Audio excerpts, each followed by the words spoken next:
Okay, it's Adam. And it's Petri. Yeah. And we are here because there is a need. A need for a schedule. Yeah, we're going to teach you about a schedule. Guess what? We need a schedule. A schedule is a list of things that are important to do and sometimes even in order to complete them.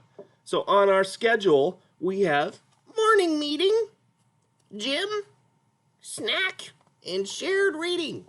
these are all things that we see at our school. And guess what? Our schedule can help us. Number one. When something is number one, that's what we need to do first. Meeting time.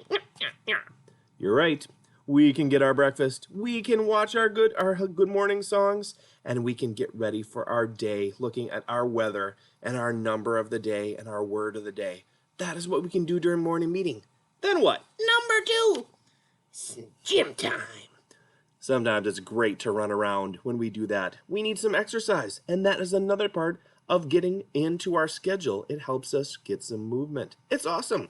Then what, Petri? Snack. You're right. On snack time, right by your beak, we usually get some food. So while we get some movement and some things for our brain, we also need something for our tummies, and that's a good thing. And then even reading. You're right. Reading is an important part of being in school. We will think about our letters and all the things that they do and combine to form words and things that make sense. A schedule is awesome. Yep, if you ever need help, you can follow a schedule. Yeah. All right. Thanks for today's little learning tip about a schedule. Thanks, Petri. You did a great job teaching. Yep. Bye, everybody.